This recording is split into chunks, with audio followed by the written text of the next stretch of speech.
Sino ang hinahanap mo? No, ito yung tanong ni Jesus kay Maria Magdalena. No? Ito rin yung tanong sa atin. No? Ano baga ang hinahanap natin? Sino ba ang hinahanap natin? No?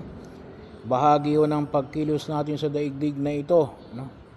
Well, pagkakataon na kung saan ay nawa, kung ano man at sino yung hinahanap natin, maaring pera, maaring langis, maaring mga kasagutan sa ating mga katanungan, mga solusyon sa ating problema, mga mahalagang tao, na gusto nating makita, maaring ilaw, wala tayong ilaw ngayon kaya baka ang hinahanap din natin ay ilaw, So may kanya-kanya tayong hinahanap sa daigdig na ito, Pero nawa, tulad ng paanyaya na ipinapahayag natin sa pong may kapal, sana ay tunay na magtagpuan natin ang ilaw, ang walang iba kundi ang yung sana yung hinahanap natin ay gamitin natin yung si Jesus, Sabi nga natin noong at ay yung maging hamon natin ngayong panahon ng muling pagkabuhay ni Jesus ay ang ilaw ni Kristo, ang ilaw ni Kristo, Kaya pagkakataon na kung saan ay nawa ay makatugon sa ating panawagan kasi maaari kasing makita natin yung isang bagay pero hindi gawa ng ilaw ni Kristo, pinaka-classic example natin dyan ay may mga taong ay gustong manalo sa loto, pero pagkatapos manalo sa loto, hindi naman napabuti yung buhay, lalong napasama, sabi nga ay mas lalong nalubog sa utang, nakita niya yung kanyang hinahanap pero hindi nagdulot sa kanya ng kaayusan, hindi nagdulot sa kanya ng kaligtasan. Bakit? Wala yung liwanag ni Kristo, bahagi ho. At sana po sa pagninilay natin ngayon sabi nga natin, patuloy tayong nawang liwanagan ni Jesus, Dito sa Ebanghelyong ipinamanik sa atin, makita natin yung dalawang anghel, dalawang anghel. Siguro sa tingin natin ano lang yon, dalawang anghel, pero ito para po sa mga Hudyo yan po ay may mas malalim na kahulugan, kasi sa mga Hudyo saan ka makita ng dalawang anghel, sabi nga nila kung minsan bawal daw gumawa ng mga imahin. Pero saan? Sa banal na kasulatan. Doon sa tinatawag nating kaban ng tipan, Ark of the Covenant, na pinagawa ni Moises. May dalawang anghel, na nakalagay doon sa itaas ng kaban ng tipan, Ark of the Covenant. Hindi yung kaban ng tipan ng bayan, ngunit yung kaban ng mahal na kaban ng tipan, yung Ark of the Covenant, may dalawang anghel doon na nakabantay na pinagawa ni Moises.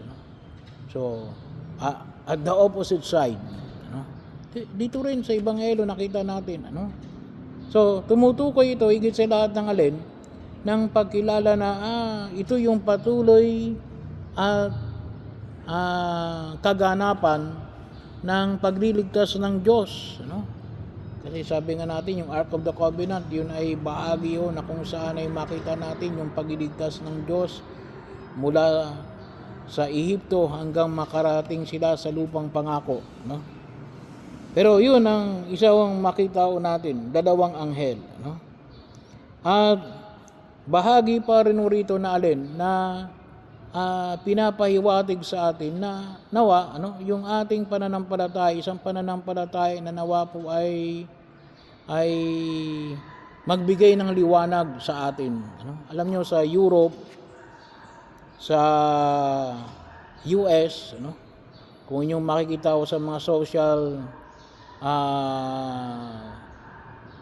media natin ngayon, na pinagmamalaki, ano, na malaki yung, kasi tuwing Easter, no? Tuwing Easter sa ibang bansa o kasi, lalo na sa Europe at saka sa US, tuwing Easter lang sila nag-adult baptism, no? So ibig sabihin, the whole year, yun ay bahagi yun ng preparation, yung tinatawag nating RCIA, no? Isang taon no yun. Mapalad nga po tayo sa Pilipinas, ano? Kasi sa Pilipinas, ang adult baptism natin 3 araw lang, ano? Yung mga infant baptism natin, isang seminar lang, ano? Doon sa kanila hindi, ano? Isang taon na preparation, ano? At kung minsan nga rin, ano, kapag mabuti na sana kung yung iba ay nakikinig, ano? Yung iba kasi umaattend lamang ng seminar, ang tawag na natin dito ay for compliance only, ano? Para lang mabinyagan yung anak. Kaya umaattend. Pero wala sa isip, ano? Hindi naman lahat, ano? Ay bakit ko nababanggit yun? Kasi nga ay tinatanong ko rin sila, ano? Kung kapag nagbibinyag, no? Ay kuminsan mayroong iba na hindi makasagot, no? Kung bakit yung kahalagahan ng binyag. Pero ibig sabihin, ano? Sana makita natin na alin, nais ng ating pananampalataya, isang pananampalataya na alin, nagbibigay ng liwanag, no? Hindi kadiliman, ano? Hindi brown out, lalong-lalo na hindi black out, ano? Sabi ko nga nung linggo ay rin, hindi dapat tayo mga black hole, no? Tayo dapat ay alin, ay sumasalamin sa liwanag ng ating Panginoong Jesucristo. Kaya nga sa unang pagbasa sa Gawa ng mga Apostol, anong narinig natin? 3,000 ang bininyagan, no? Nung araw na iyon, no? Nung araw na iyon, no? Kaya bahagi no? Kaya nga pagkakataon na kung saan ay makita ko na. Pero sana nga ano? Ay tunay tayong magabayan, no? Alam niyo kung minsan, no? Yung medyo masigasig, no? Ay yung mga kapatid natin na patuloy na nag-aaral ng ating pananampalataya, yung mga tinatawag nating mga nanggaling sa ibang pananampalataya, no? Kasi talagang nakikita nila na alin na nililiwanagan sila ng ating pananampalataya, no? Sa ating Panginoong Hesukristo. Asa na po 'yon? Patuloy, no? Na alin? Na tulad ni Maria Magdalena, anong makita ko natin dito? Na nakita ko ang Panginoon, ano? Sana rin po sabi ko nga natin, ano? Sana ay may patuloy nating maipahayag, ano? At pangalagaan natin yung mga karanasan natin na masabi natin na dito ko nakita ang Panginoon, ano? At yung hamon na ipinapamanik na alin na ipahayag ito sa iba, ano? Bahagi na kung saan ay kasi nga, ano, kapag tayo very human, no? Kapag nakita tayo ng maganda, ano, kahit na nga pelikula ano, ay kinikwento natin sa mga tao, hindi lalong-lalo na ito ay tumutukoy sa ating kaligtasan, no? Kaya dapat din natin na ipahayag, no, katulad ni Maria Magdalena, ang ating pananampalataya sa iba, ano, at maging bahagi ng ating pagkilos na nawa, ano, ito ay tunay na tumanglaw sa atin, no? Kanina nagmisa ako sa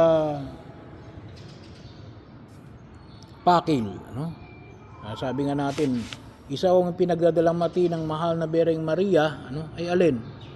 Yung hindi natin nagagamit, hindi natin nagagamit yung kapangyarihan at ang kahalagahan ng pagkatagpo natin sa Kristong muling nabuhay. Ano? Bahagi ho yun. Ano? Kaya nga ho ay ang mahal na Birheng Maria ay patuloy na nalulungkot. Ano? Kasi marami pa rin ngayon na alin na hindi nakikita yung kaliwanagan na dulot ng ating Panginoong Heso Kristo. Ano? At kuminsan alin, doon tayo pumupunta sa mga bagay na akala natin ay kaliwanagan pero nagdudulot sa atin ng kapahamakan.